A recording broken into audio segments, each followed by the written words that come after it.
Ito ay rated SPG, striktong patnubay at gabay ng magulang ang kailangan. Kahit na bagong pulis pa lamang, ipinakita agad ni Ponggay ang kanyang galing sa pagsabak sa mapanganib na pagsugod sa mansyon ng mga Montenegro.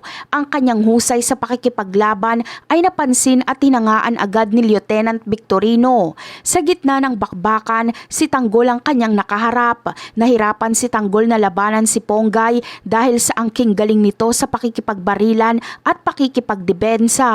Habang sila ay nagpapalitan ng putok, isang pamilyar na kilos ang napansin nila sa isa't isa. Sa kalagitnaan ng matinding laban, bigla nilang nakilala ang kanilang sarili. Naalala nila na sila pala ay magkaibigan noong mga bata pa.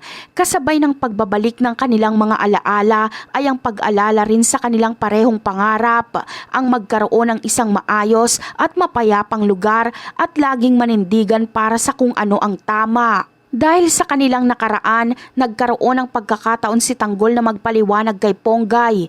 Ipinaunawa niya na sila ay biktima lamang sa sitwasyong yon. Sinabi niya na ang pagsugod ng mga pulis sa mansyon ay hindi dahil sa kanilang kasalanan, kundi isang utos na nagmula sa pamilya Guerrero. Malinaw na ipinarating ni Tanggol na sila ay nadadamay lamang sa mas malaking gulo na hindi nila ginusto. Agad namang naintindihan ni Ponggay ang paliwanag ni Tanggol. Ang tiwala niya sa kanyang kababata ay hindi nawala. Dahil dito, imbis na ipagpatuloy ang pakikipaglaban, bigla siyang tumigil at nagpa siya ng tulungan si Tanggol. Ang kanyang armas na dating nakatutok kay Tanggol ay ibinaba niya bilang tanda ng pagpanig dito. Doon lubusang napagtanto ni Ponggay na ang pinaglalaban ng kanilang grupo ng mga pulis ay maaaring mali. Naisip niya na ang tunay na katarungan ay hindi palaging nasa panig ng may kapangyarihan.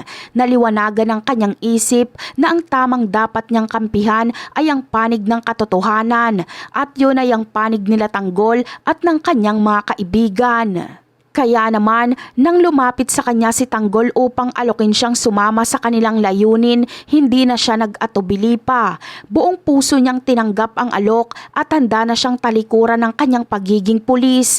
Mas pinili ni Ponggay na isuko ang kanyang sinumpaang tungkulin upang makipaglaban para sa kung ano ang tunay na tama at makatarungan. At yan ang aabangan natin.